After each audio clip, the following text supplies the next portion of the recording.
Hello दोस्तों, अभी हम chemistry of separation of neptunium, plutonium और अमेरिशियम किससे यूरेनियम की सहायता से इनके अंदर जो इनके मोनोजाइट्स के रूप में पाए जाते हैं नेपच्यूनियम, प्लूटोनियम और अमेरिशियम तीनों को कैसे सेपरेट करेंगे, इसके ऊपर एक 2 नंबर का क्वेश्चन करीब करीब पूछा जाता है इसके अंदर। तो chemistry of separation of neptunium, plutonium, americium from uranium. आप देखिए कि सेपरेशन क्या है। सेपरेशन है भी किसी भी समान गुणों वालों को, असमान हो तब तो सेपरेट आसानी से कर सकते हैं, पर मिलते जुलते गुण जिनमें हों या कुछ समानताएं उनमें और उनके द्वारा उनमें से किसी एलिमेंट्स को एक दूसरे से अलग किया जाए तो सेपरेशन थोड़ा सा डिफिकल्ट होता है। हमने देखा कि लेंथेनॉइड और एक्टिनॉइड दोनों ही तत्वों में बहुत समान गुण होते हैं, अर्थात एक्टिनॉइड सीरीज में अगर हम चलेंगे तो एक्टिनॉइड्स के एक दूसरे से गुण बहुत मिलते जुलते हैं। जैसे यही हम बात करें नेपच्यूनियम, प्लूटोनियम और अमेरिशियम, तीनों के गुण बहुत मिलते जुलते हैं यूरेनियम के जो मोनोजाइट्स में पाए जाते हैं। तो ये मिलते जुलते गुण होने के कारण क्या थोड़ा सा इनका सेपरेशन कॉम्प्लिकेटेड हो जाता है, विशेष करके एक्टिनॉइड्स की हम जहाँ बात कर रहे हैं, क्योंकि एक्टिनॉइड्स में क्या है कि अधिकतर मैंने कहा कि रेडियोधर्मी एलिमेंट्स हैं जो जिनका मानव शरीर के ऊपर बहुत ज़्यादा प्रभाव पड़ सकता है। तो ऐसे सेपरेशन जो है वो हम किसी बंद जो क्लोज सिस्टम होता है उसके अंदर किए जा सकते हैं, जिससे कि रेडिएशन का प्रभाव बाहर नहीं जा पाए। तो बहुत कॉस्टली पड़ता है और बहुत ही मुश्किल होता है, लेकिन उसके बाद भी क्या, जब चैप्टर में अपने दे रखा है क्वेश्चन ऐसा आएगा तो इसका 2 समाधान हमने निकाले हैं। 2 तरीके से इसको हम सोल्वेंट एक्सट्रैक्शन की सहायता से और किस तरह से इसको हम सेपरेट कर सकते हैं। इसमें पहला मेथड अपने पास ये है, सोल्वेंट एक्सट्रैक्शन की सहायता से कैसे इसको सेपरेट कर सकते हैं। सामान्यतः हम देखते हैं कि कोई भी एलिमेंट है, जैसे यूरेनियम का हमने यहाँ लिया तो इसमें एक तो ये होता है इसको एटॉमिक नंबर, नीचे जो पैरों में लिखा होता है और ऊपर जो लगा होता है एटॉमिक वेट। अब एटॉमिक वेट को बढ़ाना है तो हम क्या करेंगे, इसके अंदर नंबर ऑफ न्यूट्रॉनों की बम्बार्डमेंट इसके ऊपर करते हैं यूरेनियम के ऊपर। गामा भी कर सकते हैं, गामा बहुत ही हानिकारक रेज किरणें हैं। तो न्यूट्रॉनों के बम्बार्डमेंट के कारण इनके एटॉमिक वेट में बढ़ते जाएंगे। 2-3 है, 239, 24, 1, 2, 3, यहाँ तक कि नेपच्यूनियम जैसे 239 है, प्लूटोनियम 239, 243 है। इस प्रकार से क्या है इनके आगे से आगे बढ़ते जाएंगे। तो हम ये देख रहे हैं यहाँ पे एक यूरेनियम को हम लें और उसके ऊपर न्यूट्रॉनों को बम्बार्डमेंट किया जाए तो हमारे पास एटॉमिक वेट में परिवर्तन होता है। और उसके बाद हम बीटा को भी हम यहाँ पे किया जाए तो बीटा रेस से क्या होगा इसमें कि एटॉमिक नंबर में परिवर्तन होगा। तो यहाँ देखिए यूरेनियम 238, 92, यहाँ पे न्यूट्रॉनों का बम्बार्डमेंट किया तो 238 से 239, ये 92 में कोई परिवर्तन नहीं होगा। उसके बाद मैंने कहा यहाँ बीटा रेज में दिखाया तो यहाँ पे क्या हुआ, बीटा रेज के कारण एटॉमिक नंबर के अंदर परिवर्तन हो रहा है। 92 से क्या हो गया 93 बन गया, एटॉमिक वेट वो का वही रहेगा। उसके बाद फिर आगे चलेंगे 94, उसके आगे चलेंगे तो 95। तो इस प्रकार से जो हमें एलिमेंट चाहिए उसके अनुसार हम क्या करते हैं, इसके अंदर बम्बार्डमेंट कराते जाते हैं और उसके अनुसार उसका अवस्था को प्राप्त करने की कोशिश करते हैं। यहाँ देखिए ईंधन पदार्थ पानी के तालाब में ठंडा करने के पश्चात, यहाँ ईंधन पदार्थ क्या है, यूरेनियम की रोड होती है, उनको एकदम सीधा हम सेपरेशन के लिए तैयार करें तो बहुत ही खतरनाक हो सकती है। तो इसके लिए क्या करें, रोड्स को पहले तालाब के अंदर ठंडा किया जाता है और ठंडा करने के पश्चात उनको HNO3 के सॉल्यूशन के अंदर उसको डीप किया जाता है। HNO3 की सहायता से उसमें रिएक्टेंट करा करके यूरेनिक ऑक्साइड के रूप में किया जाता है। देखिए ये इसका दूसरा नाम एक फ्लोराइड विधि भी दे दिया हमने। यानी ईंधन पदार्थ पानी के तालाब में ठंडा करने के पश्चात किसको, यूरेनियम, नेपच्यूनियम, प्लूटोनियम, अमेरिशियम तथा विखंडन उत्पाद होता है जो इनके साथ जो एक्सेस में जो पदार्थ होता है उसको विखंडन उत्पाद के रूप में। तो यहाँ पहला क्या है 7M-HNO3, इसका मतलब क्या है हायर कंसंट्रेशन ऑफ HNO3 का सॉल्यूशन के अंदर इसका विलेन बनाएंगे तो आप पाएंगे कि यूरेनियम जो है वो +6 के रूप में यूरेनियम ऑक्साइड डाइनाइट्राइड NO3 का होल ट्वाइस, ये विलियन में हमें प्राप्त होता है। कौन, यूरेनियम। स्थायी अपचयित नहीं होता है ये। दूसरी ओर उसके बाद हम सल्फर डाइऑक्साइड से अपचयित कराते हैं और हाइड्रोजन फ्लोराइड, मैंने कहा था फ्लोराइड विधि इसलिए हाइड्रोजन फ्लोराइड के साथ क्रिया कराएंगे। अब क्या बच गया हमारे पास बच गया नेपच्यूनियम, प्लूटोनियम और अमेरिशियम। तो इन तीनों के जब HF के साथ क्रिया कराएंगे तो तीनों के फ्लोराइड्स हमें प्राप्त होंगे। तो दिखाया देखिए नेपच्यूनियम 4 अवस्था, प्लूटोनियम 4 अवस्था, अमेरिशियम +3 और उसके साथ क्या होगा, विखंडन उत्पाद के फ्लोराइड अवक्षेपित हो जाते हैं। तो एक तो अवक्षेप में आ गया और एक नीचे विलेन में आ गया। विलेन में तो हमारे पास यूरेनियम नाइट्राइड का विलेन बन गया, तो इसकी सहायता से यूरेनियम जो +6 में आ रहा है इसको हम आइडेंटिफाई कर सकते हैं अलग। ये आ गया ऊपर अवक्षेप में। अब अवक्षेप के अंदर क्या करते हैं, पहले हम H2SO4 में विलेन बनाएंगे इसका, H2SO4 के अंदर विलेन बनाने के पश्चात ऑक्सीकारक यानी ब्रोमिक ऑक्साइड BrO3 ऑक्सीकारक के साथ क्रिया कराएंगे, इसका ऑक्सीकरण होगा और फिर HF के साथ वापस हाइड्रोजन फ्लोराइड के साथ क्रिया कराएंगे। तो जैसे हम H2SO4 में विलय करेंगे और ऑक्सीकरण करेंगे तो वहाँ आप देखेंगे विलियन के अंदर नेपच्यूनियम जो है वो 6 अवस्था में आकर के एक विलियन में नीचे प्राप्त हो जाएगा। अवक्षेप के अंदर क्या होगा, जब हाइड्रोजन फ्लोराइड का अवक्षेप बन जाएगा, इसका प्लूटोनियम का और अमरेंशियम का, ये दोनों फ्लोराइड के रूप में अवक्षेपित हो जाएंगे और साथ में क्या हो गया, विखंडित उत्पाद जो डिस्ट्रॉयड होकर के जो उत्पाद उसमें साथ साथ चल रहा है। अब यहाँ क्या करेंगे, यहाँ भी हमारे पास एक विलयन में आ जाएगा एक अवक्षेप में, तो यहाँ करें अम्ल में विलय करेंगे। पहले ही H2SO4 अम्ल में विलय किया, HNO3 में विलय किया, फिर अम्ल में फिर विलय करेंगे। विलय करने पश्चात एक तो विलय होकर के नीचे विलयन अवस्था में आ जाएगा और दूसरा जो अवक्षेप में आ जाएगा। उसके बाद उसमें पर सल्फेट सिल्वर ऑक्सीकरण कराएं, ऑक्सीकरण करा के फिर क्या करें, HF की सहायता से क्रिया कराएं। तो विलयन में तो हमारे पास प्लूटोनियम 6 प्राप्त हो गया और अवक्षेप में अमरेंशियम प्राप्त हो गया प्लस विखंडित उत्पाद। अब ये अमरेंशियम और विखंडित उत्पाद को हम आयन विनिमय विधि के द्वारा अमरेंशियम थर्ड के रूप में आइडेंटिफाई कर लेते हैं। तो एक सिंपल मेथड है कि हमारे पास पहले क्या था, यूरेनियम की सहायता से नेपच्यूनियम, प्लूटोनियम, अमरेंशियम तीनों के हमने कंपाउंड लिए और फ्लोराइड भी दिए, तो HF तो तीनों में आएगा यानी फ्लोराइड इसका कंपाउंड बनाएगा। और सेपरेशन के माध्यम क्या है कि एसिड जो है उनको डिजोल्व कर पाता है, तो डिजोल्व करने के बाद एक विलेन बनेगा और एक बनेगा ऊपर सॉलिड अवस्था में, जिसको कहते हैं फिल्ट्रेट, ऊपर जो आ जाता है वो। तो इस प्रकार से एक सिंपल तरीका है कि यूरेनियम नाइट्राइड निकल गया। सेकंड स्टेप के अंदर फिर हमने डिजोल्व किया तो विलियम नेपच्यूनियम निकल गया और थर्ड में प्लूटोनियम निकल गया।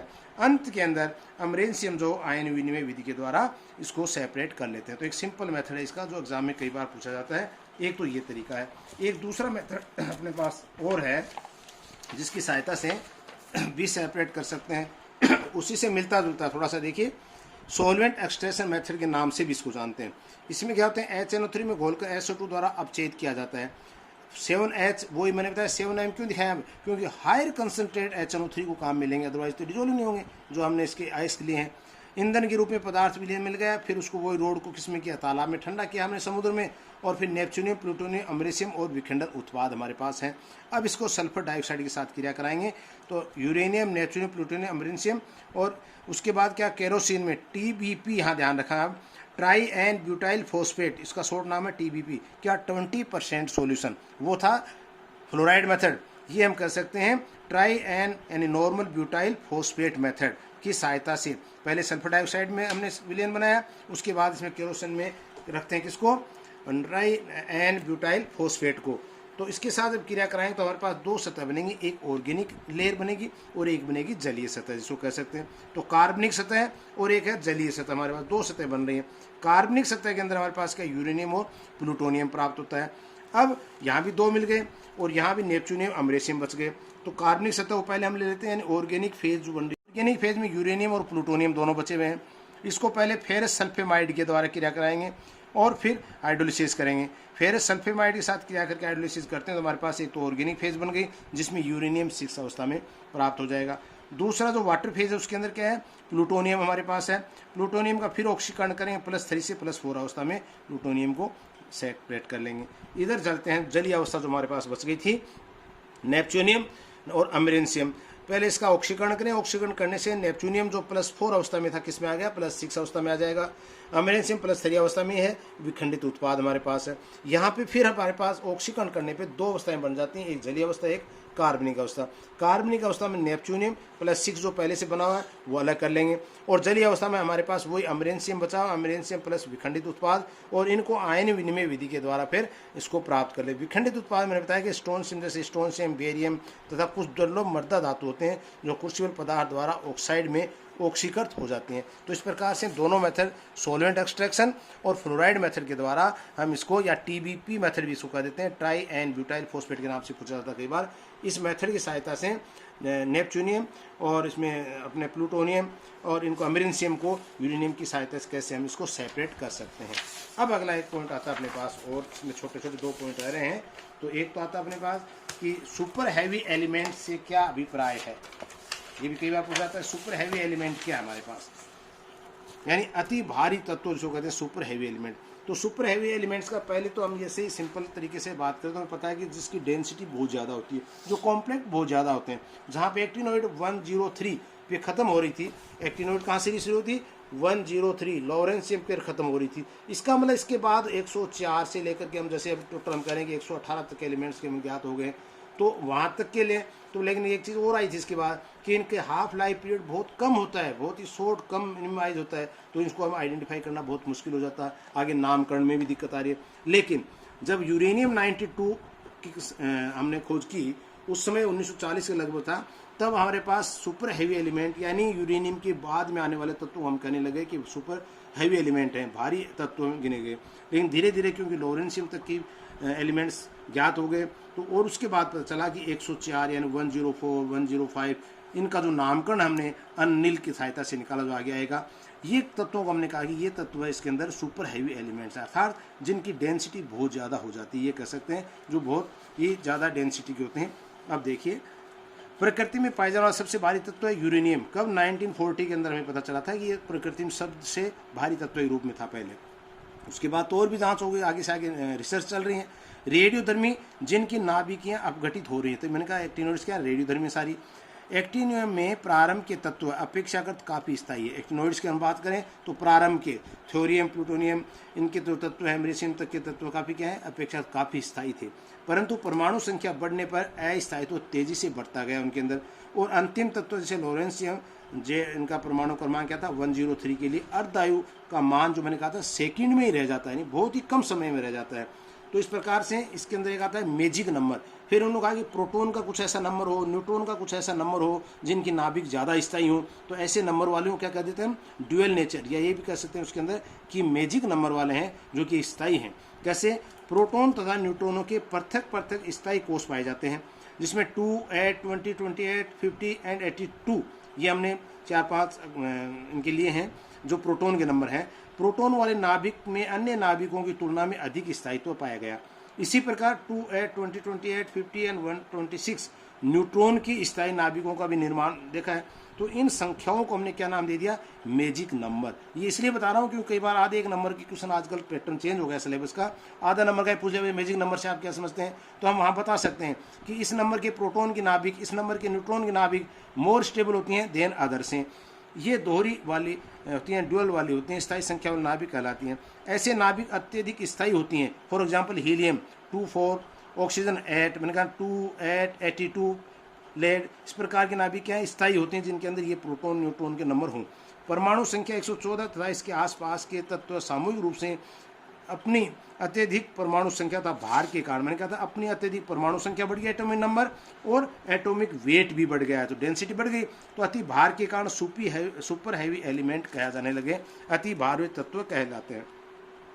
परमाणु क्रमांक 103 के बाद ये तत्व किसका लॉरेंसियम जहाँ एक्टिनियम सीरीज खत्म हो रही थी तथा परमाणु क्रमांक 104 से 109 डी ब्लॉक एलिमेंट जिनका अत्यंत उच्च डेंसिटी उच्च घनत्व होता है, इन तत्वों को अति भारी तत्व अति गुरु तत्व भी कहने लग गए।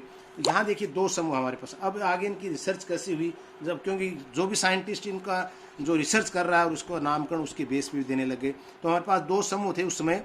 एक तो कैलिफोर्निया जो अमेरिका में रिसर्च चल रही थी, दूसरी रूस के समीप एक है डुम्बा नगर के नाम से प्रसिद्ध है वहाँ। तो जब 104 क्रूसियम की तलाश की गई या इसका नामकरण किया गया, उसकी खोज की गई, तब ये रूस का वैज्ञानिक था क्रुश्चोव, तो KU इसका नाम दिया गया था। लेकिन थोड़े समय पश्चात क्या अमेरिका ने इसमें कुछ कमियां निकाल दी वहाँ पे साइंटिस्ट ने, और इनका नाम अपने ऊपर नाम रखकर क्या कहते हैं उन्होंने रदरफोर्डियम नाम दे दिया, जिसको RF के नाम से जानते हैं। इसी प्रकार से 105 का एलिमेंट जो हैफनियम, ये क्या डी ब्लॉक में चले गए वापस, 103 तक F खत्म हो गया, उसके बाद वापस डी में चले गए। 105 जिसको मैंने कहा था हेनियम का नाम दिया गया। तो इस प्रकार से इन एलिमेंट्स का नामकरण आगे किया गया। तो नामकरण में क्या किया गया देखिए, परमाणु क्रमांक 3 अंकों का होगा, 3 अंकों से व्युत्पन्न करके 3 अक्षरों या 3 शब्दों के नाम इसमें बनाए जाएंगे। देखिए कैसे आगे, प्रत्येक अंक के लिए नाम क्या दे दिया मैंने कहा, जब मान लीजिए 0 कोई संख्या है तो उसको मैंने कहा NIL, ये याद रखना पड़ेगा आपको। 1 के लिए अन, 2 के लिए बोलते हैं बाई, 3 के लिए ट्राई, 4 के लिए क्वाड, 5 के लिए पेंट, 6 के लिए हेक्स, 7 के लिए सेप्ट और 8 के लिए ओक्ट और इन। ये हमें ध्यान रखना होगा, क्योंकि मान लीजिए फॉर एग्जांपल आपको कहते कोई 104, अब इसका नाम क्योंकि रदरफोर्ड अमेरिका के नाम से दे दिया, क्रुश्चोवियन रूस के नाम से दे दिया, लेकिन अब वैसे भी नामकरण अगर इसका रखें तो क्या रखेंगे, क्योंकि 1 के लिए क्या अपने पास अन, तो मैं कहूँ एन, फिर 0 के लिए क्या NIL, और 4 के लिए क्या हमारे पास क्वाड। तो क्वाड, अब डी लास्ट का डायरेक्ट क्वारियम कर देंगे, IUM इसमें जोड़ देंगे, तो ये एक नाम होगा इसका, ये 104 के लिए। तो इस प्रकार से तत्व का नाम लिखते समय तीनों अंकों के मूल नाम क्रम से लिखते हैं, और क्रम का मतलब 105, 106 ऐसे, तो 1 का पहले, फिर 0 का, फिर 5 का ऐसे, और अंतिम अंक में मूल नाम यानी 5, 6, 7 जो भी आ रहा है उसमें सफिक्स IUM लगा देते हैं। फॉर एग्जाम्पल 105, तो इसमें क्या था 105, 1 का क्या था हमारे पास अन, 0 क्या था नील, और 5 का क्या हो गया पेंट, तो क्या हो गया पेंट टी में IUM पेंटियम, तो मैंने कहा अननील पेंटियम, अननील पेंटियम, UNP इसका नाम क्या देते हैं UNP अननील पेंटियम। इसी प्रकार से 107 है, तो 1 के लिए वही अन, 0 के लिए नील, और 7 के लिए क्या कहता है सेप्टम, सेप्ट SEPT सेप्ट, सेप्ट के में क्या होता है सेप्टियम IUM, तो अननील सेप्टियम, या इसको क्या बोल देते हैं UNS, ये हो जाएगा इसका। कुछ समझता नहीं कहीं के UNQ, UNP जैसे, इसी प्रकार से UNP, UNX हेक्स, पेंट है ना, क्वाड, ये अलग अलग नामकरण भी इसमें दे सकते हैं। तो इस प्रकार से एक्टिनोइड सीरीज भी आपकी कंप्लीट होती है। तो दोनों वीडियोस मैंने बनाए हैं, आप ध्यान से इसको देखें, और कोई अगर आपको कुछ पूछना हो, कोई दिक्कत हो, तो आप मेरे व्हाट्सएप नंबर पे सूचना दे सकते हैं। धन्यवाद।